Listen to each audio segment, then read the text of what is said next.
आजच्या या आपल्या उस्मानाबाद धाराशिव लोकसभा मतदारसंघाच्या निवडणुकीच्या निमित्तानं उपस्थित आजच्या कार्यक्रमाचे अध्यक्ष आदरणीय आप्पा, सन्माननीय व्यासपीठ, आता नाव घेण्यामध्ये वेळ घालवत नाही, कारण नेहमीच मला आता कमी बॉल आणि जास्त रन काढण्याची वेळ सातत्याने येऊ लागली.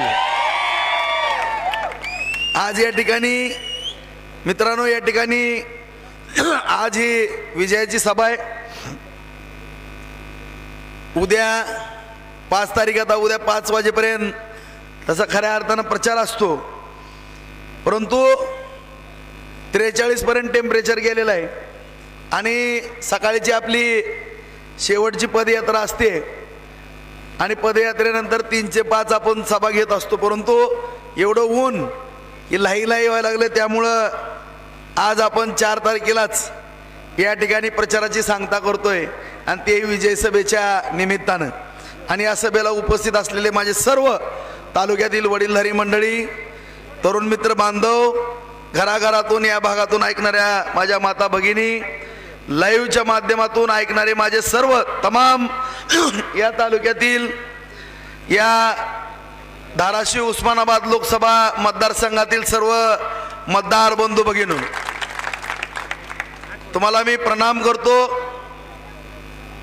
अभिवादन करतो. बांधवांनो, आज या ठिकाणी संपूर्ण गेली 25 दिवस झालं रात्रीचा दिवस करून, आता दादांनी सांगितलं की सकाळी 5:30 ते रात्री कधी 1:30 आणि 2:30, फक्त 4 किंवा 5 तास, 4 तासाच्या वरती गेली 25-30 दिवस झालं मित्रांनो झोपच नाही.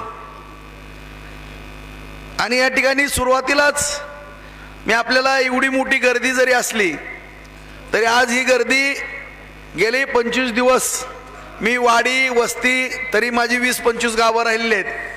काही गावं रणवीरनं घेतली, काही गावं संतोषदादांनी निरंजन मालकानं घेतली, काही शहर नानाने घेतलं, नगरसेवक बंधूंनी घेतलं, रमेश अण्णा, अशिबाई, रेणक्याप्पा, बापू, सगळे आम्ही, सुधीर बापू, केशव बापू, सगळीच व्यासपीठावर सर्व पदाधिकारी, आजी माजी सदस्य, सर्व नगरसेवक, सर्वांनी जवळपास सगळ्या टीमनी हे कव्हर करण्याचा प्रयत्न केला मित्रांनो. आणि त्यामुळं आज या ठिकाणी सर्वजण आपण एकत्रित आलेलो.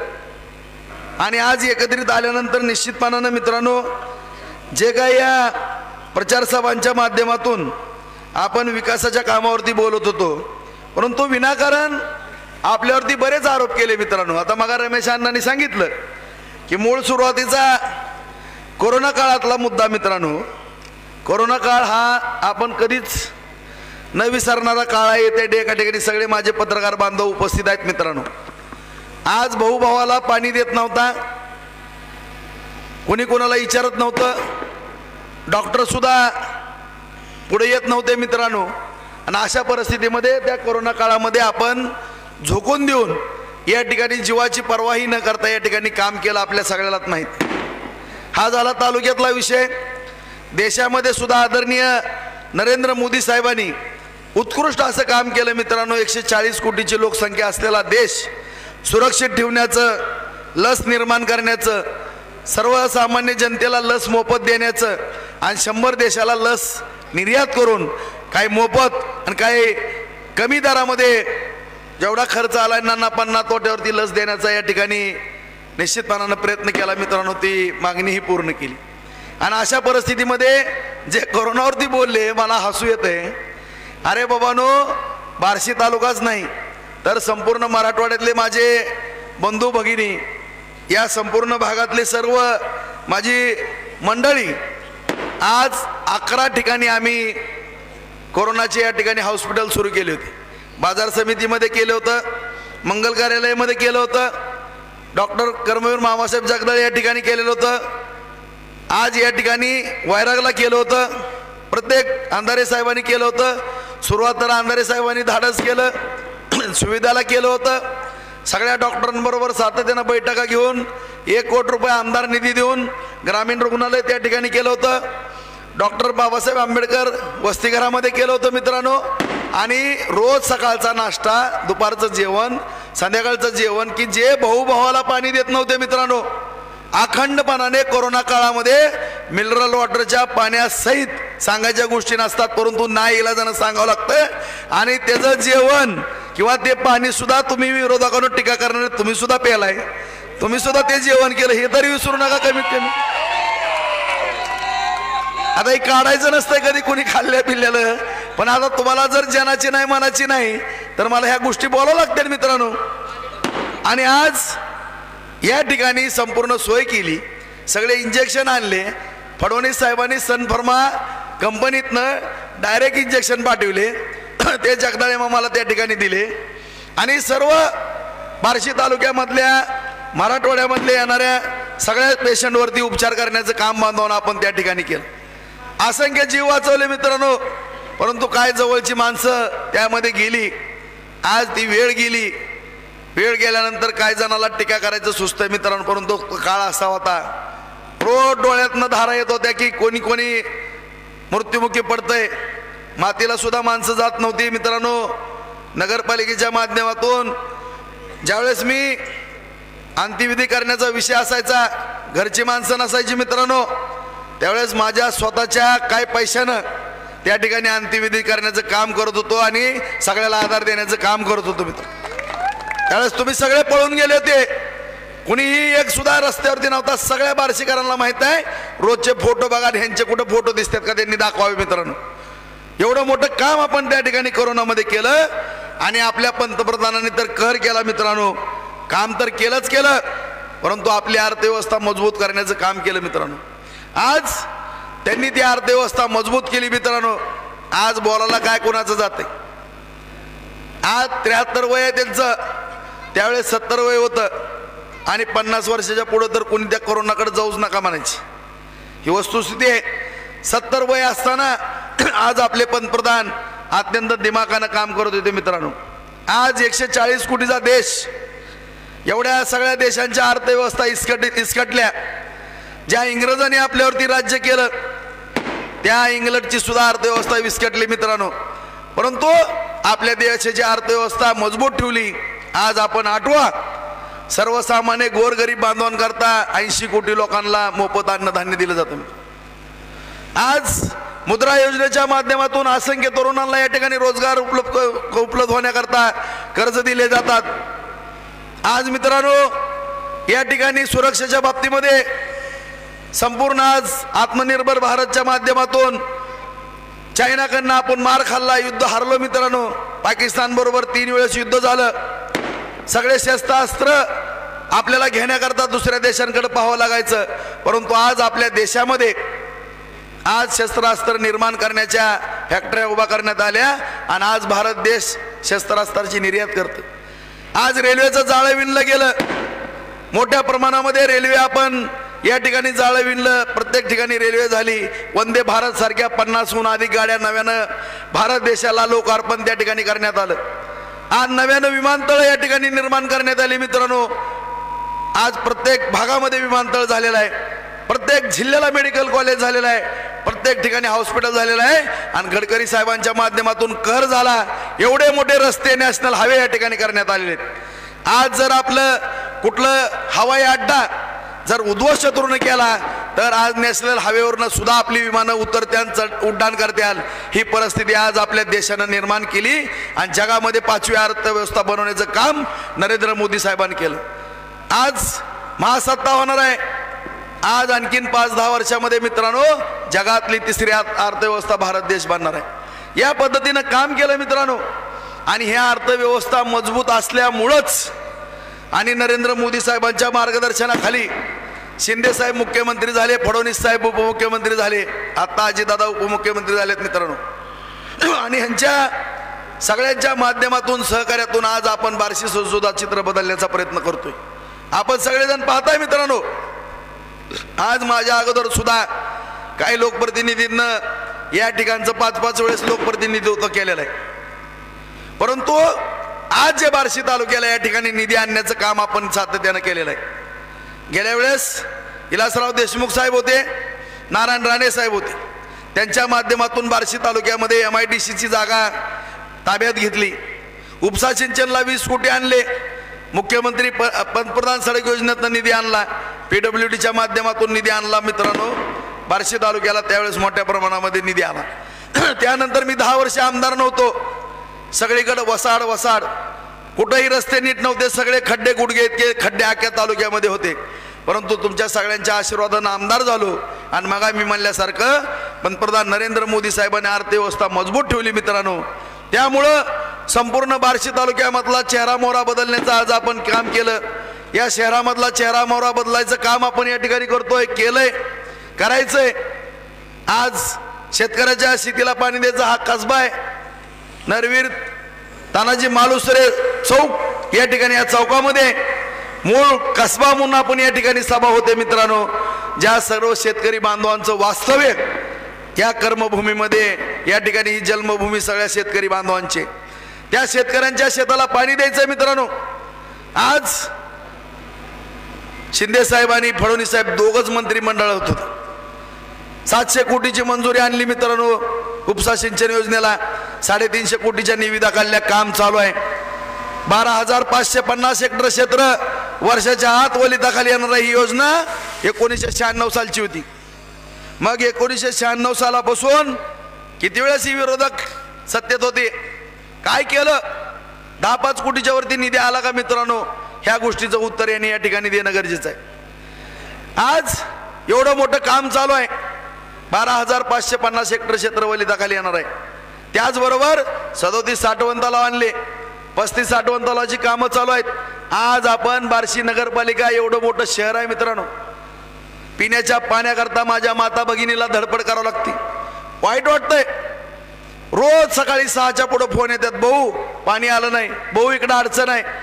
रोज सकाळी काळजी घेतो मी, आणखीन सुद्धा एवढं प्रचारात असताना सुद्धा कुठनं जरी फोन आला तरी त्या ठिकाणी टँकर पाठवण्याचं, भैया बारंगोळ्याला पाठवण्याचं, फोन खांब्याला सूचना देण्याचं, शिवोला सूचना देण्याचं काम केलं जातं। मित्रांनो, आज या ठिकाणी जवळपास 14 बोर घेतले आणि कडच्या विहिरीतलं पाणी या ठिकाणी उजनीच्या फिल्टरवर नेलेलं आहे।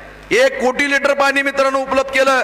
फक्त 25 लाख रुपये पहिला खर्च केला, 50 लाख लिटर उपलब्ध केलं आणि परत 25 लाख केला। 50 लाख रुपयामध्ये 1 कोटी लिटर पाणी उपलब्ध होणार महाराष्ट्रामध्ये नाही, देशातलं पहिलं उदाहरण बार्शी नगरपालिका असेल। फक्त 50 लाख रुपयामध्ये 1 कोटी ह्या योजना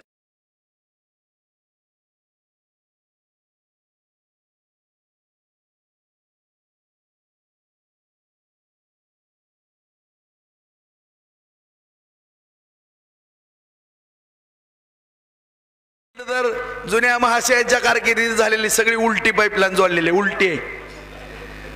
आठवड्यातनं 2दा तर फुटती, डोकं पंक्चर झालंय आमचं जोडू जोडू। आणि त्यांनी स्वतः सांगितलंय, काय सांगितलं?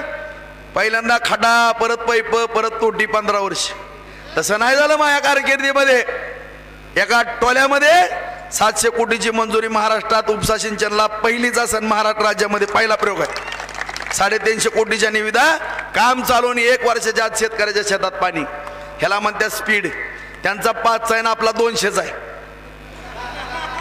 आज बार्शी नगरपालिकेची 296 कोटीची योजना मित्रांनो, वर्क ऑर्डर पण दिली, मंजूर केली, कुठं आंदोलन नाही, मोर्चा नाही, काही नाही, मंजूर केली, निविदा काढल्या, टेंडर निघाले, वर्क ऑर्डर दिली। आचारसंहितेच्या 2 दिवस अगोदर वर्क ऑर्डर दिली, काम चालू झालं। उजनी धरणात जाऊन बघा, जॅकवेलचं काम पूर्ण झालंय आणि ह्या सगळ्या रोडनं पाईप पडलेले आहेत। 1 वर्षाच्या आत, 15 वर्ष लागत नाहीत, 1 वर्षाच्या आत पुढच्या उन्हाळ्याच्या आत या बार्शीतल्या 4.5 कोटी लिटर पाणी येणार आहे मित्रांनो। कुठल्याही माझ्या माता भगिनीला या बार्शी शहरातल्या थोडाही त्रास होणार नाही याची हमी मी देतो। त्या धर्तीवर संतोष दादा निरंजन मालक तुम्हाला सुद्धा 50 कोटीची पाईपलाईन अमृत 2 म्हणून ताबडतोब वैरागला मंजूर करून देतो, त्याची सुद्धा काळजी करू नका। त्या धर्तीवरती जलजीवन मिशनच्या माध्यमातून संपूर्ण ग्रामीण भागामध्ये 100 गावाहून अधिक योजना पाणी पुरवठ्याच्या दिल्या मित्रांनो। 125 कोटी रुपयाचा निधी दिला। कुठल्या गावाला 50 लाख, 1 कोटी, 1.5 कोटी, 2 कोटी, अशा रीतीनं सगळ्या योजना चालू झाल्या, प्रत्येकाच्या घरोघरी खेड्यामध्ये सुद्धा नळ देण्याची व्यवस्था त्या ठिकाणी केली. हे झालं काम. आज रस्त्याच्या बाबतीमध्ये सुद्धा मुख्यमंत्री सडक योजना, पंतप्रधान सडक योजना, PWDच्या माध्यमातून संपूर्ण ग्रामीण भागामधले आस्थापित झालेले रस्ते करण्याचं काम केलं. माझ्या माहितीप्रमाणे 70 ते 75% रस्ते पूर्ण करण्याचं काम केलेलं आहे. आणि आज आपल्याला पण माहित आहे मित्रांनो, शहरामध्ये कधी बघितलं का परांडा रोड कसला झालाय? बघितलं ना? आहे का? एक number. Kasarwadi road, Tuljapur road, Alipur road, Upalai road, कशी स्पीड मध्ये गाडी चालते. आणि आज संपूर्ण शहरामधले सगळेच्या सगळे रस्ते, आज कुठले रस्ते काँक्रीटनं आणि कुठले डांबरीकरणानं मजबूत करण्याचं काम या ठिकाणी अख्ख्या शहरामधले चकाचक रस्ते करतो आपण. आज या ठिकाणी भगवान मैदान केलं, स्टेडियम केलं, सगळ्या बागा सुसज्ज आहेत या ठिकाणी मित्रांनो. आज शहरामध्ये प्रत्येक गोष्ट या ठिकाणी काळजीपूर्वक केली, तळ्यावरती बोटिंग केली. संपूर्ण शहरामध्ये लाईट असेल, रस्ते असतील, गटरे असेल, दिवाबत्ती असेल, अविकसित भाग असेल, सगळ्या गल्ली बोळामध्ये रस्ते, गटरे, दिवाबत्ती करण्याचं काम केलं. आज एवढा मोठा निधी आज या ठिकाणी आपण बार्शी नगरपालिकेच्या माध्यमातून उपलब्ध केला मित्रांनो. आज या ठिकाणी काम करत असताना पाण्याच्या बाबतीमध्ये मी मगाच सांगितलं, उपसा सिंचन योजना, साठवण तलाव, आणि सगळ्यात महत्त्वाचं आज खऱ्या अर्थानं भगवंताची नगरी आहे बार्शी. आपली पुष्पा नदी आहे मित्रांनो, ती सुद्धा या ठिकाणी दुर्वास ऋषीच्या शापानं पालती झाली होती. परंतु मी सुद्धा भगवंताचा भक्त आहे, ती मला सुद्धा सवासी करण्याचा योग आलेला आहे. त्यामुळं तो घोरवाडा सुद्धा 9 किटीवर आपण ज्या पद्धतीनं नागझरी आणि भोगावतीवरती 18 किटीवर केले, त्याच पद्धतीनं 9 किटीवर आपण घोरवाड्यावरती करतोय मित्रांनो. त्या ठिकाणी सुद्धा कमीत कमी 12.5 ते 15,000 एकर जमीन त्या ठिकाणी वलिताखाली येणार आहे. आमच्या आदरणीय अण्णांनी पवारनी त्या दिवशी मुलाखतीत सांगितलं, मी मला मोठी उपाधी दिली, त्यांची मला त्या दिवशी आठवण आली. आणि फडणवीस सुद्धा म्हणले की राजभाऊ राऊत म्हणजे बार्शीचा भगीरथ आहे मित्रांनो. मायासारख्या भगवंताच्या भक्ताला एवढी मोठी पदवी मिळती, त्याचं एकमेव कारण आहे की रात्रीचा दिवस करून आज जलयुक्त शिवार असेल, उपसा सिंचन असेल, साठवण तलाव असतील, पाझर तलाव असतील मित्रांनो, सातत्याने शेतकऱ्याच्या शेताला पाणी मिळालं पाहिजे. आणि या दृष्टिकोनातनं काम करत असताना आज मी लिहून देतो स्टॅम्पवरती, येणाऱ्या 1 ते 1.5 वर्षाच्या आत 50,000 एकर जमीन जर नाही बागायत झाली, आपला राजकारणाचा संबंधच नाही. आहे का चॅलेंज द्यायची तुमची हिंमत? आज 5 ते 6 वर्षाच्या आत 1 लाख एकर जमीन बागायत होणार आहे मित्रांनो, त्याची मी हमी देतो. कारण आपल्याला वरती नरेंद्र मोदी साहेब बसल्यात, एकनाथ शिंदे साहेब आहेत, फडणवीस साहेब आहेत, अजितदादा आहेत, सगळी काम करणारी मंडळी आहे मित्रांनो. जे मुख्यमंत्री होते 2 दिवस सुद्धा मंत्रालयात आलेले नाहीत, फोनवरती फक्त लाईव्ह.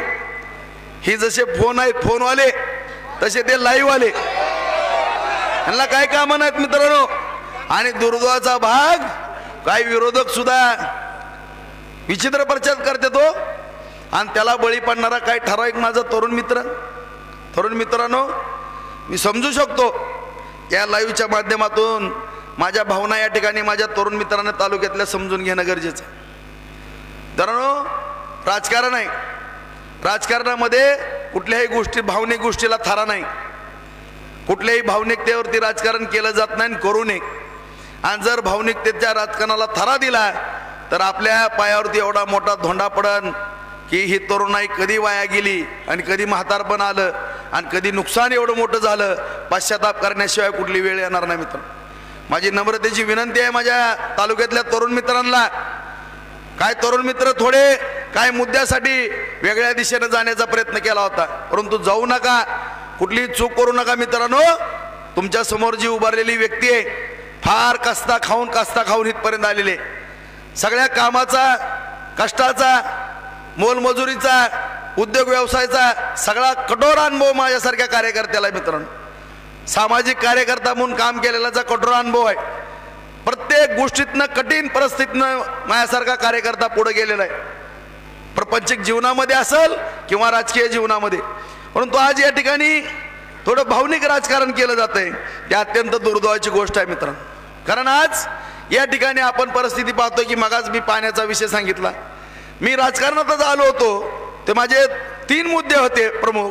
एक तर या बार्शीतली दादागिरी संपली पाहिजे, संपली ना करायली. नंबर 1 पाण्याचा विषय सुटला पाहिजे, शेतीच्या सुटायला लागला ना आता जवळपास 50% सुटला. तिसरा मुद्दा MIDC मध्ये उद्योगधंदे उभारले पाहिजे आणि उद्योगधंदे उभारल्याशिवाय माझ्या तरुण मित्रांना काम मिळणार नाही. जाऊन MIDC ताडसौंद्याला बघा, कारखाने उभारायला लागलेले. इकडे इंद्रेश्वर मजबूत झालाय, आर्यन यांनी बंद पाडलेला, त्या आर्यनला सुद्धा कर्ज दिलं मित्रांनो DCC बँकेच्या माध्यमातून, तो सुद्धा कारखाना बंद पडलेला चालू झाला. तिसरा कारखाना संतनात सुद्धा लवकरात लवकर चालू होतोय. त्या ठिकाणी सुद्धा 150 एकर मध्ये MIDC मित्रांनो होती, काळजी करू नका. आज दिलीप शेठ गांधींनी सुद्धा माझ्यासारख्या कार्यकर्त्यावरती विश्वास ठेवून त्यांनी सुद्धा धाडस केलं आणि 200 कोटीचा प्लॅन टाकला मित्रांनो 500 टनाचा. त्या ठिकाणी सुद्धा हजारो पोरांना काम लागलेलं आहे. त्याच पद्धतीनं आर्यन मध्ये पोरं काम करतायत, इंद्रेश्वर मध्ये काम करतायत, त्याचबरोबर संतनाथ मध्ये पण काम करणार आहेत आणि त्या MIDC मध्ये पण काम करणार आहेत. उपळाईला सुद्धा, उपळाई सिंद्रीच्या मध्ये सुद्धा 125 ते 150 एकरची MIDC आपण लवकरच करतोय. त्या ठिकाणी सुद्धा MIDC करायची, कारण इकडे 600 एकर MIDC होती, 135 एकर जागा घेतली. आता शेतकरी बांधव म्हणतात की भाऊ आता आम्ही 1 एकर जागा देणार नाही. अजिबात शेतकऱ्याचा विरोध असला तरी 1 एकर सुद्धा जागा घ्यायची नाही आपल्याला, कारण शेतकरी हा जगला पाहिजे, तो स्वाभिमानाने राहिला पाहिजे, हा दृष्टिकोन ठेवून आपण या ठिकाणी काम करतोय मित्रांनो. त्यामुळं एका उत्तर बाजूला, दक्षिण बाजूला, पश्चिम बाजूला आणि पूर्व बाजूला सुद्धा या ठिकाणी कौडगावला MIDC 1,500 एकर मध्ये मंजूर आहे. त्या ठिकाणी सुद्धा आमचे सहकारी मित्र राणादादा पाटील यांनी टेक्सटाईल पार्क करण्याचा निर्णय घेतलेला आहे. केंद्र सरकारच्या माध्यमातून मोठ्या हालचाली आहेत मित्रांनो. आज या बार्शीमध्ये सुद्धा सुदगिरणी जयशंकर मिल, आदरणीय भाऊसाहेब झाडबुकांनी त्या ठिकाणी काही अडचणी निर्माण झाल्या मित्रांनो, कामगाराचं नुकसान होऊ नये म्हणून सरकारच्या ताब्यामध्ये ती मिल दिली. ती मिल चालली, परंतु दुर्दैवानं कोरोना काळामध्ये अडचणी निर्माण झाल्या, बऱ्याच सुदगिरण्या बंद पडल्या, त्यापैकी ती एक गिरणी बंद पडलेली आहे. निश्चितपणानं बार्शीचं ते वैभव आहे, ती सुद्धा सुदगिरणी आपल्याला चालू करायची. मध्यंतरी केंद्रीय मंत्र्याला त्या ठिकाणी मी घेऊन आलो होतो. त्याचबरोबर ती राऊतचाळीवरती जुनी नॅरोगेज होती, छोटी रेल्वे होती, त्या ठिकाणी सुद्धा मी आदरणीय यादव साहेबांना सांगितलं, डॉक्टर साहेब कर्मवीरांची इच्छा होती की मेडिकल कॉलेजची, परंतु आज मेडिकल कॉलेजला 500 ते 600 कोटी रुपये लागतात मित्रांनो. फार कठीण समस्या अर्थकारणाची झालेली आहे, परंतु निश्चितपणानं आदरणीय आमच्या कर्मवीर मामासाहेबांचं स्वप्न लवकरच पूर्ण करू आपण. केंद्रीय मेडिकल कॉलेज या ठिकाणी रेल्वेच्या जाग्यामध्ये आणू. या बार्शीतून डॉक्टर कर्मवीरांनी तयार केले, तसेच आणखीन सुद्धा या आसपासच्या भागातनं डॉक्टर तयार करून पाठवण्याचं काम या ठिकाणी केलं जाईल. अशा रीतीनं कारखानदारी MIDC मध्ये कारखाने, पाणी, दळणवळणाची साधनं मित्रांनो हे सगळे आपण करतोय. हे करत असताना सोलापूर रस्ता केला, धाराशिव उस्मानाबाद रस्ता केला मित्रांनो, पूर्ण बघा चकाचक आहे. आज लातूर रस्त्याचं काम चालू आहे. नगरपालिकेला त्या लातूर रोडला शहरातले 92 कोटी दिलेले आहेत, तोही कॉन्क्रीटचा रस्ता होणार आहे. भविष्यात येडशी ते टेंभुर्णी रस्ता, तोही 4 लेन होणार आहे, त्याचं आपल्या DPR करायचं काम चालू आहे. तुळजापूर आई जगदंबेला, तुळजाभवानीला आपण चालत जातो मित्रांनो. आपल्या छत्रपती शिवरायांचं आराध्य दैवत आहे, आपल्या सगळ्यांचं आराध्य दैवत आहे. चालत जाताना दगड पायाखाली टोचत होती मित्रांनो, 2-2, 3-3 किलोमीटरची मंजुरी मिळायची. परंतु फडणवीस साहेबाला सांगितल्यानंतर 376 कोटी रुपये एकाच टायमाला 48 किलोमीटरला दिले मित्रांनो. तोही रस्ता दिवाळीमध्ये चालू होणार आहे. किती पैसे झाले मला सांगा ना, पैसे झाले किती? लातूर रस्ता, सोलापूर रस्ता, उस्मानाबाद रस्ता, तुळजापूर रस्ता, शहरातले रस्ते, सगळे ग्रामीण मधले रस्ते. कधी होतं काही, माझ्या सुद्धा स्वप्नात बघितलं नव्हतं कधी. 4000 कोटी रुपये माझ्या माता भगिनींकरता 150 कोटी रुपये मंजूर केले मित्रांनो बचत गटानं. आज शहरामध्ये 5000 घरं आपण देऊ शकलो. 2000 घरं आपण या ठिकाणी पंतप्रधान आवास योजनेच्या माध्यमातून, 1500 घरं रमाई माता आवास योजनेतनं 1596 घराचं काम पिंपळगाव रोडला चालू आहे. ग्रामीण भागामध्ये 5000 घरं दिली. अहिल्यादेवी होळकर या विहिरीच्या योजनेतनं 3000 विहिरी या ठिकाणी आपल्या ग्रामीण भागामध्ये दिल्या मित्रांनो. कुठलं काम या ठिकाणी राहिले मला सांगा. रात्रीचा दिवस करून आपण या ठिकाणी काम करतोय आणि एका बाजूला टिंगलटवाळी. आणि काही थोडेफार विषय असतात मित्रांनो, एवढं काम करताना 100% कुणी तर देव म्हणून या ठिकाणी अवतरलेला नाही, माणूसच आहेत सगळे. काही ना काही त्रुटी निश्चितपणाने राहत असतात. मी असं म्हणत नाही की सगळंच 100% बरोबर आहे, परंतु आज या ठिकाणी सोयाबीनच्या बाबतीमध्ये काय अडचणी आल्या. रशिया युक्रेन युद्ध होतं मित्रांनो, जगातलं मार्केट ढासळलं गेलं, त्या ठिकाणी भाव कमी आले. लक्षात आलं किंवा लक्षात आम्ही आणून दिलं पाशा बहिणन पटेल मीन पाशा बहिण, आणि कांद्याचे भाव त्या ठिकाणी निर्यात बंद करावं लागली मित्रांनो. एकदमच कांदा 4,000 रुपयाच्या पुढे गेल्यानंतर कांदा 1,500-2,000 रुपयापर्यंत राहिला. काही शेतकऱ्याचं नुकसान झालं, मला मान्य आहे मित्रांनो ती गोष्ट, कुणी नाकारण्याचा प्रश्नच उद्भवत नाही. पण कुणी काळजी करू नका, शेतकऱ्याचा प्रतिनिधी म्हणून मी या ठिकाणी राजेंद्र राऊत आणखीनही या ठिकाणी तुमच्यासाठी लढायला खंबीर आहे. मी फडणवीस साहेबांना सांगितलं आणि आज त्या ठिकाणी फडणवीस साहेबांना सांगितलं, त्या ठिकाणी विनंती केली, पत्र दिलं. पणन खात्याकडनं फक्त अहवाल जायचा राहिलेला आहे मित्रांनो, तोही अहवाल जाईल. कांदा अनुदान 350 रुपये मिळालं होतं, त्या धर्तीवरती आपण शेतकरी बांधवांना कांद्याचं अनुदान देऊ. अजिबात काळजी करू नका तुम्ही, कुणी सुद्धा काळजी करू नका. कारण प्रत्येक शेतकऱ्याला 35,000 100 क्विंटलचे 200 क्विंटल पर्यंत अनुदान देणार आहे. जर 200 क्विंटल कांदा गेलेला असेल 70,000 रुपये मिळणार आहेत मित्रांनो. जर ही बोक्षगिरी करणारी बोलवच्चनवाली जर चुकून आली तर विनाकारण आपल्याला 11 बाळाचं नुकसान होईल.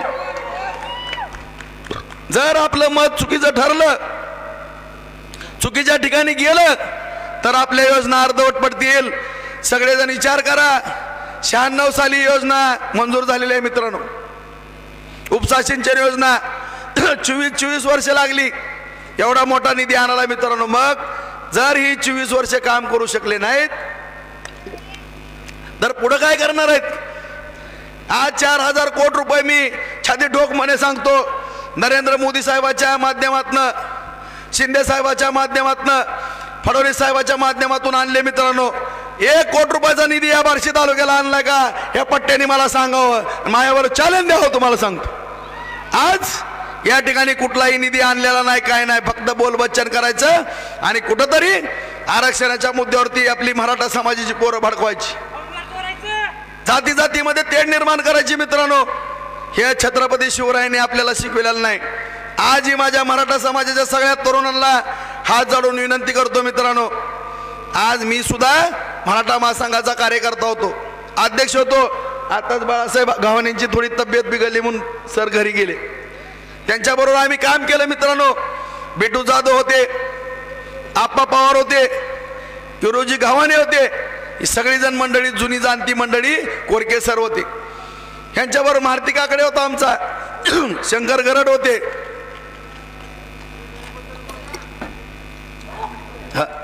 आणि या ठिकाणी काम करत असताना सातत्यानं आरक्षणावरती आम्ही भांडलो, मोर्चे काढले. अण्णासाहेब पाटलांच्या वेळेस सुद्धा बार्शीकरांनी फार मोठी साथ अण्णासाहेब पाटलांना दिली. त्यावेळेस माझं वय होतं 11. आणि अण्णासाहेब पाटलांनी सांगितलं की जर आरक्षण नाही मिळालं तर मी माझ्या जीवाचं बरं वाट करीन. अण्णासाहेब पाटलांनी आत्महत्या केली मित्रांनो. ह्या सरकारमध्ये जे वेळेस ती सरकार होतं त्या सरकारमध्ये जी बोंबलणारी आहे ती ना आता बकबक करणारी सगळीजण तिथं होती. काय केलं नाही त्यांनी, का अण्णासाहेब पाटलांच्या बाबतीमध्ये काय ठोस पवित्रा घेतला नाही. परंतु आज 40 वर्षी धगधग धगधग करणारी धगधगता 58 मोर्चे निघाले. जरंगे पाटलासारखा एक खोतकरू तरुण पुढे आला, उपोषण केलं त्यांनी, उपोषण केलं मित्रांनो. शिंदे साहेबांनी, फडणवीस साहेबांनी, दादानी सगळ्या कलेक्टरला आदेश दिले आणि आदेश देऊन 1870 पासूनच्या नोंदी हुडकायला चालू केलं. आज बार्शीमध्ये सुद्धा 18,000 नोंदी सापडलेल्या आहेत. सगळ्यांना कुणबीचे दाखले मिळू लागलेले आहेत मित्रांनो.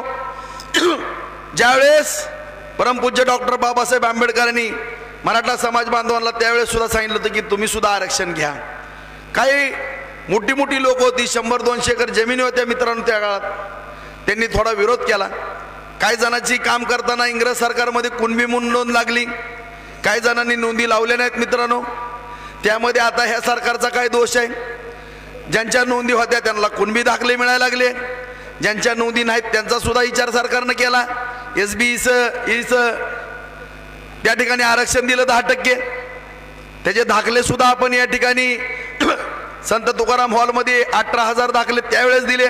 आताही आपल्या ऑफिसवर दाखले देण्याचं काम चालू आहे. आणि मला शिकवायला लागल्यात राजभाऊ राऊत मराठा समाजासाठी काय करतं. अरे काय केलं पाहिजे. तुम्ही समाजाचं नेतृत्व करायला निघालेला कानू आणि तुमच्या एखाद्या टेंडरसाठी तुम्ही बोट उचलायला लागले तिकडं. हे कशाला मायासारख्याला शिकवता. काय केलं आणि काय नाही आमच्या जीवाला माहीत आहे आणि बार्शीकरांना माहीत. काम करत असताना आम्ही मराठा महासंघामध्ये आम्ही पोलीस स्टेशनमध्ये आम्ही मार खाल्ला मित्रांनो. रिंगण करून मारलं जायचं, अंगाला गुळमे आले, परंतु आम्ही चळवळ कधी सोडली नाही. परंतु काही जणाला आता लय सुचा लागले. कधी ह्यांना मराठा महासंघ आणि मराठ्याचा कार्यकर्ता कधी सुचला नाही मित्रांनो. परंतु माझी सगळ्याला नम्रतेची विनंती, मी पाठीमागं पण सांगत आलोय की मराठा समाज हा थोरला भाऊ आहे मित्रांनो. मराठा समाज हा थोरला भाऊ आहे आणि मराठा समाजाने थोरल्या भावाची भूमिका पार पाडली पाहिजे. काय खेड्यामध्ये परिस्थिती आहे, मराठा समाजाची जर मुलं थांबली, मी पाठीमागं पण सांगितलं की ओबीसी समाज बांधवाची मुलं पाठीमागनं निघून जातात, दलित समाजाची मुलं एका बाजून जातात. कशाचं लक्ष नाही, कशामुळे जातीवाद करायचा. छत्रपती शिवरायांनी आपल्याला हे शिकवलं का. आज महाराजांनी 18 पगड जातीचे बांधव बरोबर घेतले, हिंदवी स्वराज्य निर्माण केले मित्रांनो. आज पण बघा तुम्ही महाराष्ट्रातलं उदाहरण असं अख्ख्या मुस्लिम समाजाने आपल्याला पाठिंबा दिलाय. कशामुळे दिलाय. आज बार्शीमध्ये एवढा पाठिंबा का मिळतो. धनगर समाजाने पाठिंबा दिला, वंजारी समाज बांधवांनी पाठिंबा दिला, माळी समाज बांधवांनी पाठिंबा दिला. सगळे समाज बांधव पाठिंबा का देतात. मी पण मराठा समाजाचा आहे. काय एवढी 18 पगड जातीची माणसं जवळ एवढ्या प्रेमाने येतात मित्रांनो. काहीतरी त्याला कारण असेल ना. मग या ठिकाणी माझी सगळ्याला नम्रतेची हात जोडून विनंती आहे, कुठेही आरक्षणाच्या बाबतीमध्ये काय विषय असले आम्हाला सांगा. आता कालच जरंगे पाटील साहेब, राणा पाटलांनी त्यांचा सत्कार केला. ज्यावेळेस सगळा मोर्चा वाशीला गेला होता आणि त्यावेळेस राणा पाटलांनी आपल्या कमीत कमी 50 ते 60,000 लोकांची त्या ठिकाणी राहण्याची, नाश्त्याची, जेवणाची मित्रांनो सोय केली होती. हा बोक्ष्या केवळ नुसता फोन करणारा हा कुठं गायब झाला होता त्यावेळेस. कुठे गेला होता सांगा ना. अरे ज्यांनी काम केलं, मगा रमेश अण्णांनी सांगितलं मला काय गोष्टी मला स्वतः केलेलं असतं भरपूर पण सांगता येत नाहीत. या ठिकाणी आदरणीय तुकाराम बापू शिंदे या चौकातच होते. त्यांच्या अध्यक्षतेखाली मीटिंग झाली या पोपळे हॉलमध्ये 1989 साली. मराठा मंदिर बांधायचं ठरलं. सगळे कसब्यातले मराठ्याची मंडळी तिथं एकत्र आली. 89 पासून तो विषय पेंडिंग होता. किती पैसे गेले माझे माहित आहे का. सांगू का आता, सांगू का नवं. हिशोब करा मित्रांनो. व्यक्तिगत 40 लाख रुपये आतापर्यंत तिथं खर्च केलेत. मी सांगा 40 लाख. मराठा समाजाचाच विषय नाही, सगळ्या समाज बांधवाला सभागृह दिली. सगळे जेवढे आहेत तेवढे दिले का नाहीत.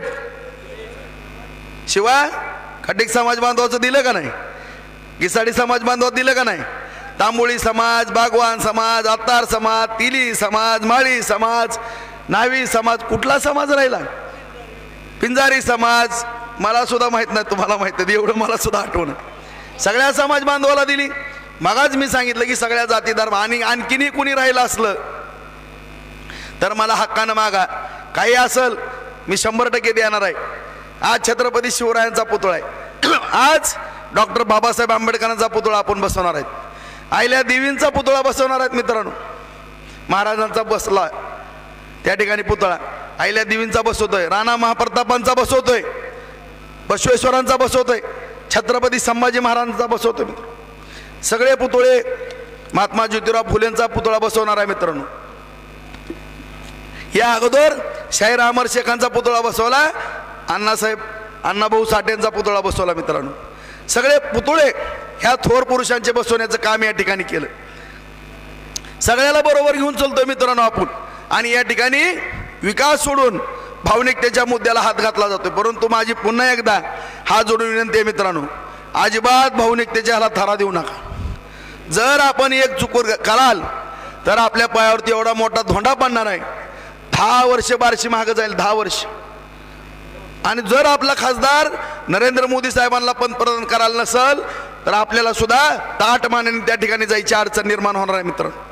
त्यामुळं अर्चनाताई पाटील यांना आपण निवडून देणं गरजेचं आहे. 272 खासदार लागतात, 272 खासदार लागतात मित्रांनो पंतप्रधान व्हायला. नरेंद्र मोदी साहेबांजवळ 375 खासदाराचं बहुमत होते आता सर्वेमध्ये आपण बघतोय. परंतु या ठिकाणी आपला हक्काचा खासदार असणं गरजेचं आहे. ज्या पद्धतीनं तुम्ही मला आमदार केलं म्हणून मी एवढं करू शकलो, त्याच पद्धतीनं ताईंना खासदार केलं अर्चनाताईला तरच आपण त्या ठिकाणी करू शकतो. नाहीतर 10 वर्ष बार्शी मागं राहील मित्रांनो. कुठलीही चूक करू नका.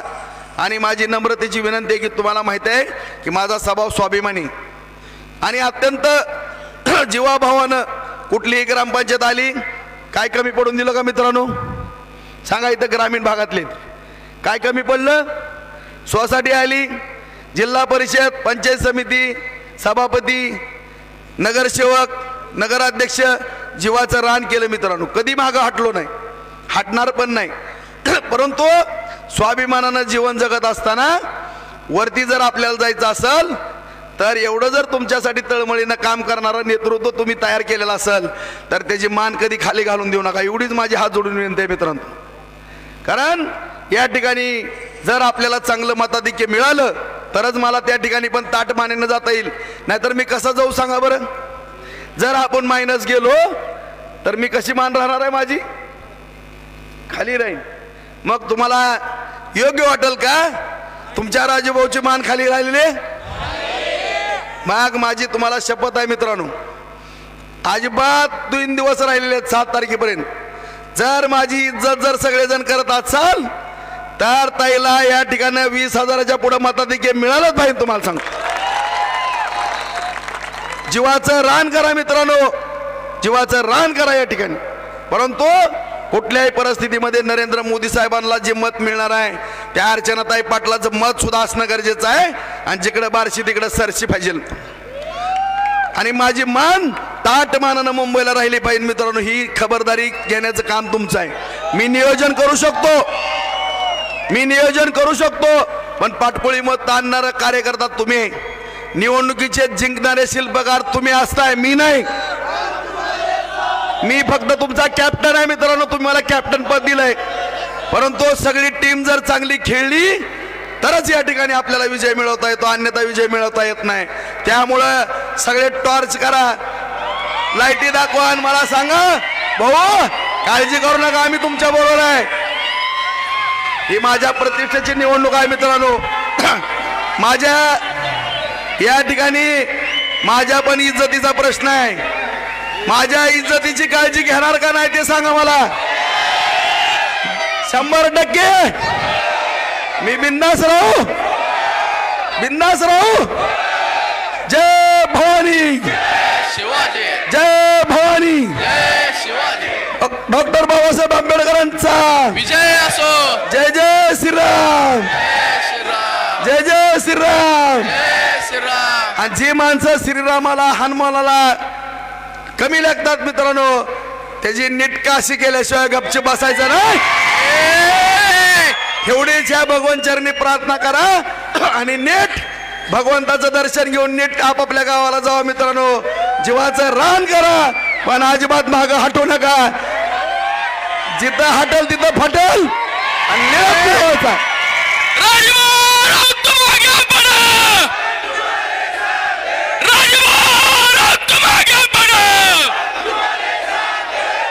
एवढंच काम करा. आणि सगळ्यात महत्व कांदा, सोयाबीन, आरक्षण ह्या सगळ्यापेक्षा महत्व मित्रांनो देशप्रेमाला. देशप्रेम. वंदे वंदे भारत माता की